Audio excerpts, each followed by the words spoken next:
A mediados de noviembre de 1973, Juan Vives pasaba, como de costumbre, el sábado después de mediodía en el Hotel Habana Libre, donde los miembros de los diferentes órganos de seguridad del Estado se reúnen en el bar Las Cañas, situado en el entresuelo, para beber una cerveza y discutir de esto y de lo otro. Cuando he llegado, recuerda Vives, algunos amigos ya se encontraban allí, sentados en la primera mesa, a la derecha de la entrada. Amado Padrón, quien pertenecía a la DGI y que sería fusilado en la causa número 1 del 89. Patricio de la Guardia, quien pertenecía al mismo servicio como miembro del órgano de la seguridad del Estado y que sería también inculpado en el caso Ochoa. José Luis Domínguez, jefe del gabinete del director del Instituto de Turismo, que había salido de la seguridad del Estado.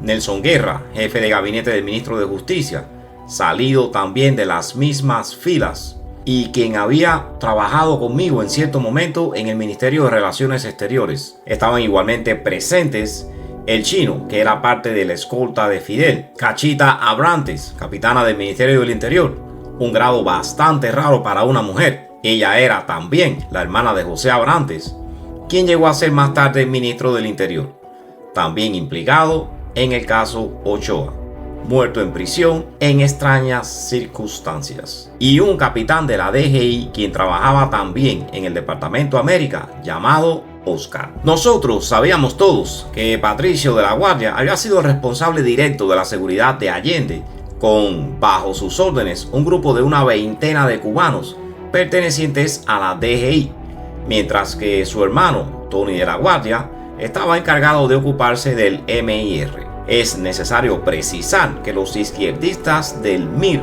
se encontraban bajo el control total y absoluto de la DGI cubana, lo mismo que el GAP, Grupo de Amigos del Presidente. Debido a que Fidel había recibido como héroes a los dos hermanos La Guardia a su retorno desde Chile, me pareció lógicamente interesante escuchar de la boca misma del principal protagonista lo que había pasado al interior de la moneda. Yo conocí a los gemelos La Guardia desde 1962, cuando se fundó la seguridad del Estado, porque ellos dos se transformaron en colaboradores en el momento que se les descubrió como los primeros conspiradores del movimiento revolucionario La Rosa Blanca en La Habana. Ellos arribaron al puerto de Valparaíso con un barco repleto de armas que había que repartir sin poder descargar su carga.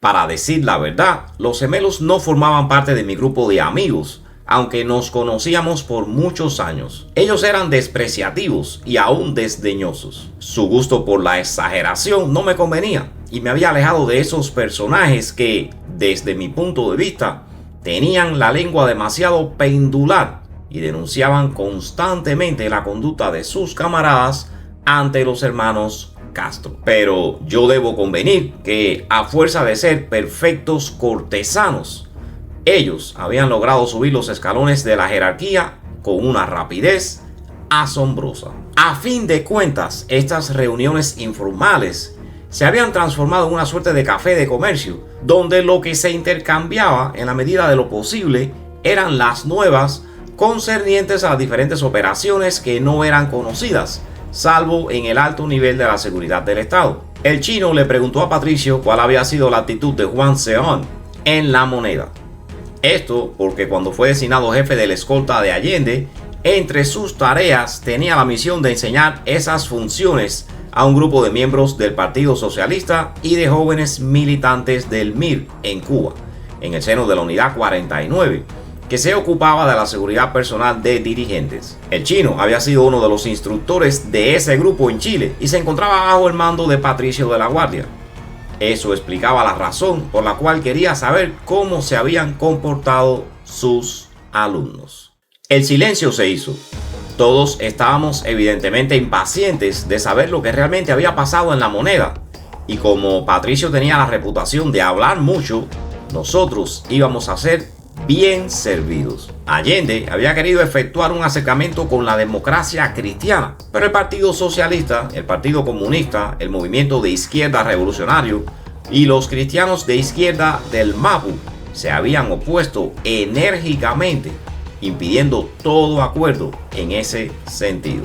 La Habana, que controlaba a esos grupos, prosiguió Vives, no quería tal acercamiento. Fidel había declarado que el socialismo en América Latina triunfaría gracias al fusil y no por las urnas. Los dirigentes de las organizaciones citadas recibían sus órdenes desde La Habana por intermedio de la DGI y los hombres de Manuel Piñeiro en Chile. No se podía olvidar que había 12.000 cubanos en Chile, como asimismo más de 15.000 extranjeros, sobre todo latinoamericanos, controlados la mayor parte por los agentes cubanos. Patricio afirmó que después del trancazo, la primera tentativa de golpe que se había producido el 29 de junio, es decir, 6 semanas antes del golpe de estado en La Moneda, estaba ya la debacle.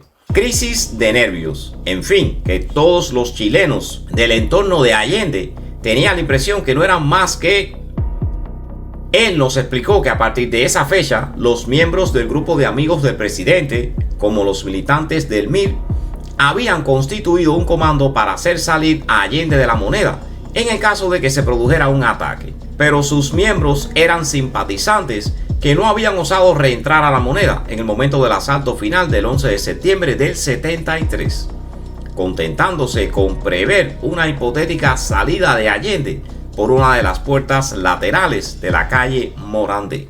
Cuando La Habana fue informada de la penosa actitud de los chilenos próximos al presidente en el momento en que se produjo el trancazo del 29 de junio, Fidel hizo saber que Allende no podía ni rendirse ni pedir asilo en una embajada. Si él debía morir como un héroe. Toda otra actitud cobarde o poco corajuda tendría repercusiones graves para la lucha en América Latina. Esto porque Fidel Castro había dado la orden a Patricio de eliminar a Allende si cogía miedo en el último momento. Estos propósitos dichos por La Guardia me dejaron con la boca abierta, aunque yo sabía que Fidel Castro consideraba con desprecio a Allende, a quien veía como un burgués que no tenía valor para modificar el destino de Chile. Patricio prosiguió su relato e insistió en el hecho que entre las 6 semanas transcurridas entre la primera tentativa de golpe de estado y el 11 de septiembre, todo fue un verdadero burdel. Todos los chilenos que habían sido entrenados en Cuba y se las daban de fieras en La Habana, al llegar a Santiago les temblaban las piernas. Que Max Marambio del MIR era un follón y que los 1.600 hombres de su organización estaban poco dispuestos a enfrentar al ejército en caso de golpe de estado. Fidel deseaba una guerra civil en Chile y él estaba seguro de que si el pueblo hubiese sido armado, eso habría terminado de una forma aún más terrible que la salvaje represión de Pinochet, quien no se había integrado al golpe de estado, sino hasta el último momento, bajo la presión de los generales felones. Patricio continuó su letanía sobre los errores y la falta de combatividad de los chilenos justo en la trágica fecha del 11 de septiembre. Él contó las primeras horas del golpe de estado, como asimismo las diferentes treguas en el curso de las cuales pudieron salir de La Moneda por 2 veces y con varias horas de intervalo los colaboradores de Allende que se encontraban en el palacio, comprendidas por sus 2 hijas Beatriz e Isabel. Por la demanda de los miembros del MIR y de ciertos personajes próximos y consejeros de Allende, comenzando por Joan Garcés, abandonaron sus armas antes de dejar el lugar. Según Patricio, ellos arrojaron sus armas y huyeron como conejos. En todo el palacio, por todas partes, había una cantidad increíble de armas y municiones. Cuando el bombardeo se inició, los chilenos gritaban: ¡hay que rendirse! ¡Hay que rendirse! Allende mismo había dicho a Patricio que había que pedir asilo en la embajada de Suecia. El que había estado inicialmente encargado de este gesto era el Perro Olivares, ese periodista reclutado por la DGI. Él reportaba a Piñeiro hasta los menores pensamientos de Allende, quien a su turno los informaba a Fidel. Los hombres de la DGI no tuvieron otro camino que eliminarlo.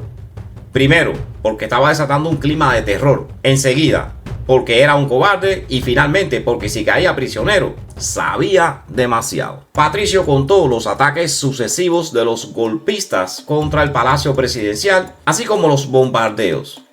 Según él, aquellos que eran fieles al gobierno socialista tenían mucho miedo. Con una pequeña contraofensiva, insistió él, habríamos podido salir con un mínimo de bajas. Él continuó diciendo que Allende comenzó a gritar que había que rendirse mientras corría como un loco a lo largo del segundo piso de La Moneda, gritando: hay que rendirse.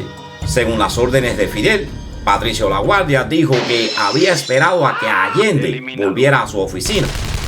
Le había tirado una ráfaga de ametralladora en la cabeza. Enseguida, él reunió muy rápidamente a su grupo de cubanos que esperaban en la planta baja y todos pudieron abandonar La Moneda sin la menor pérdida. Yo estaba como bajo hipnosis. Quería irme, pero no podía. Una vez terminado el relato, me levanté. Llamé al garzón para pagar mi importe y le pedí a Amado Padrón que me acompañase al sauna, como hacíamos habitualmente los sábados. Él me respondió como siempre: ok, la confesión de Patricio me había perturbado.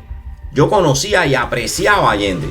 Nos habíamos conocido en el Hotel Habana Libre, donde él se había alojado en múltiples ocasiones. Me acordé también de nuestras interminables partidas de ajedrez, las conversaciones en el curso de las cuales nosotros evocábamos a los grandes escritores latinoamericanos, su amistad con el presidente cubano Osvaldo Dorticós, mi tío, y de otras conversaciones que duraron hasta la madrugada, durante las cuales el médico humanista me describía su América para él, aquella de los pobres y vagabundos. Una vez en el sauna le pregunté a Padrón, que pertenecía a la DGI y que fue parte del grupo presente en Chile, si lo que había contado Patricio era verdadero. Él asintió con un gesto de la cabeza, sin otro comentario. A pesar de la confirmación de Padrón, en razón del tono burlesco de Patricio cuando él contó la historia, yo no supe más qué pensar.